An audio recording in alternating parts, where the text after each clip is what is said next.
ভারতকে মুসলিম শূন্য করার জন্যই গণহত্যা চালানো হচ্ছে। কথা ঠিক না ঠিক?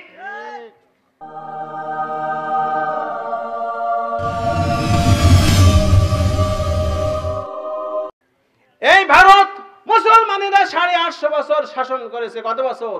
800 বছর শাসন করেছে মুসলমানেরা। দেওয়ানি আম, দেওয়ানি খাস, তাজমহল, মতিমহল, এরপর ময়ূর সিংহাসন, ভারতের যত চিত্তাকর্ষক জিনিস আছে, যত আকর্ষণীয় জিনিস সবগুলি মুসলমানরা তৈরি করছে। কথা ঠিক না ঠিক? সেই মুসলমানদেরকে নিধন করেছে ভারত সরকার। এটাই মেনে নেওয়া যায় না। কথা ঠিক না ঠিক?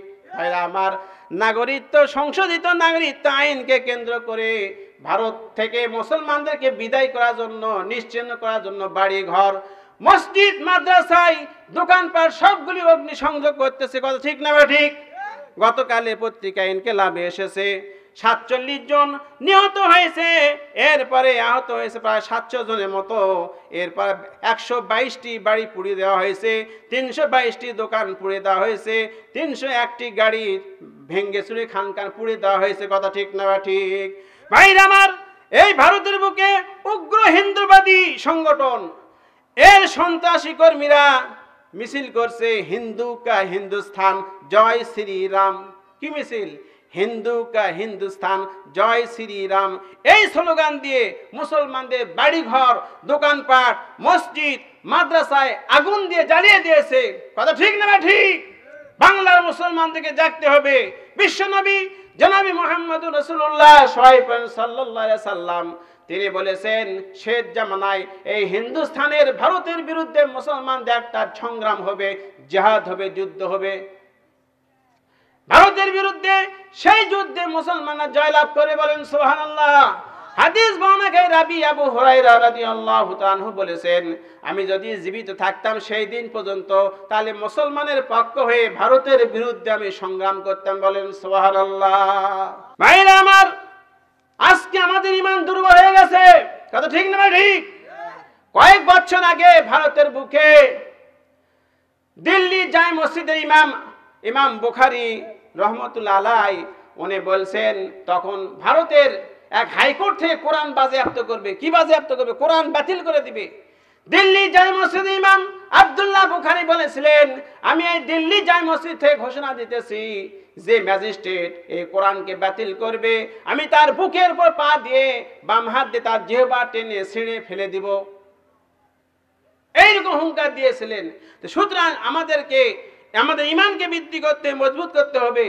যে ঈমান প্রাণে প্রয়োজনে জ্বলে ওঠে না, যে ঈমান সত্য ন্যায়ের কথা বলে না, যে ঈমান বাস্তবে নাই, যে ঈমান অন্তরে নাই, যে ঈমান ময়দানে নাই, যে ঈমান শুধু মুখে ফুটায় কথার কলি, কি করে তারে বলো ঈমান বলি। কথা ঠিক না ঠিক?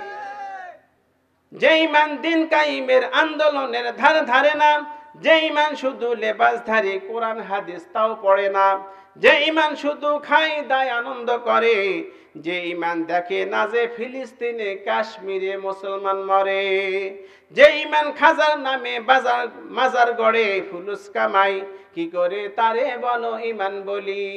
যে ঈমান প্রয়োজনে জ্বলে ওঠে না, যে ঈমান সত্য ন্যায়ের কথা বলে না, যে ঈমান বাস্তবে নাই, যে ঈমান অন্তরে নাই, যে ঈমান শুধু মুখে ফুটায় কথার কলি, কি করে তাকে বলো ঈমান বলি। কথা ঠিক না ঠিক? তাই বলতেছিলাম, 3 বন্ধুর এক বন্ধু পিতা মাতার খেদমত করার কারণে আল্লাহ পাক পাথরটা একটু সরিয়ে দিয়েছেন।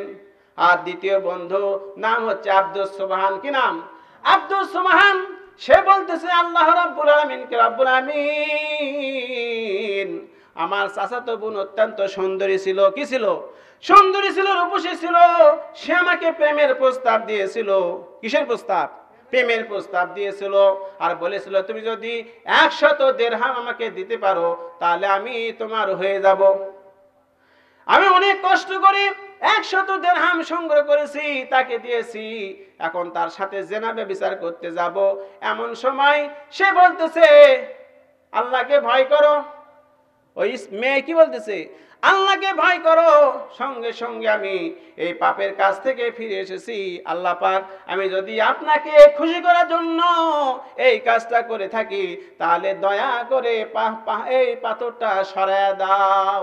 ভাইরা আমার, কিতাব এসেছে আল্লাহ হাবিব বলেন সঙ্গে সঙ্গে আল্লাহ রাব্বুল আমিন পাথরটা অনেক সরিয়ে দিয়েছেন, বলেন সুবহানাল্লাহ। যুবকেরা যদি শেষ রাতে উঠে আল্লাহর কাছে কান্নাকাটি করে, আল্লাহকে ভয় করে চলে, তাহলে আল্লাহ রাব্বুল আমিন সেই যুবকের প্রতি রহম করেন, বলেন সুবহানাল্লাহ। আজকে যুব সমাজ ধ্বংস হয়ে যাচ্ছে, যুবকরা বামপন্থী আন্দোলনের সাথে গেছে, কথা ঠিক নেবা ঠিক।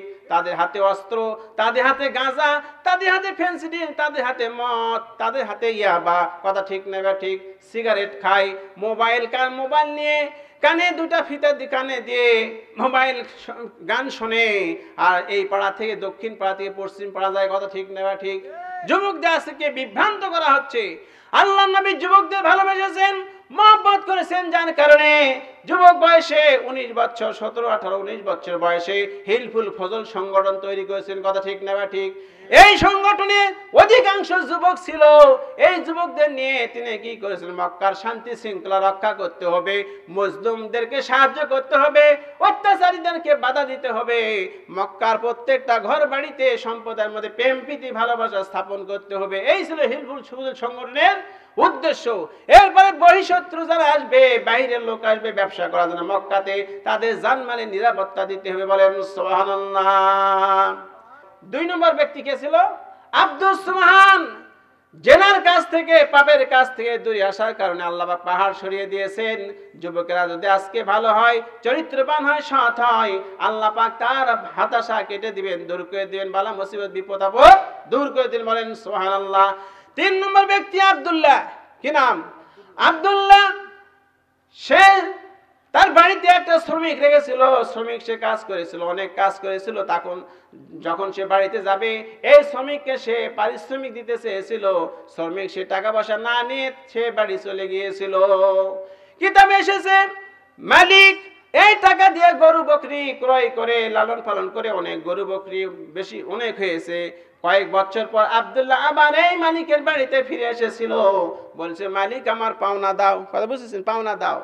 তখন বলতেছে তোমার ওই টাকা তুমি যা রেখে গিয়েছিলে আমি নষ্ট করি নাই, একটাও নষ্ট করি নাই। তোমার টাকা দিয়ে গরু বকরি, ওট, দম্বা, ভেড়া এইগুলি পালন করেছিলাম, অনেকগুলি হয়েছে, সবগুলি তুমি নিয়ে যাও, বলেন সুবহানাল্লাহ।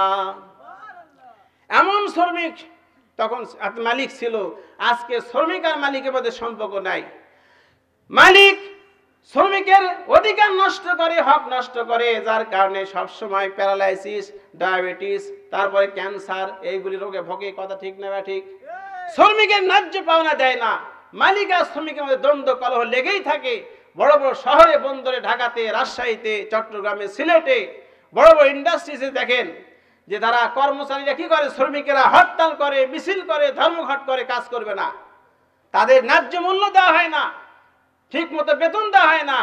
অথচ আল্লাহ রাসূল বলছেন শ্রমিকের ঘাম শুকানোর আগেই তার পারিশ্রমিক দিয়ে দাও, বলেন সুবহানাল্লাহ। যে আল্লাহ রাব্বুল আমিন এইগুলি যদি আমরা করি, যুবকরা যদি চরিত্রবান হয়, পিতামাতার খেদমত করে, মা বাপের খেদমত করে, তাহলে আল্লাহ পাক অনেক বালা মুসিবত থেকে কি করবেন? হেফাজত করবেন। ভাইরা আমার, মা বোনদের বলতে চাই, আজকে মা বোনরা স্বামীর খেদমত করে না, তারপরে ঠিক মতো আল্লাহর বিধিবিধান পর্দা লঙ্ঘন করে, কথা ঠিক না ঠিক।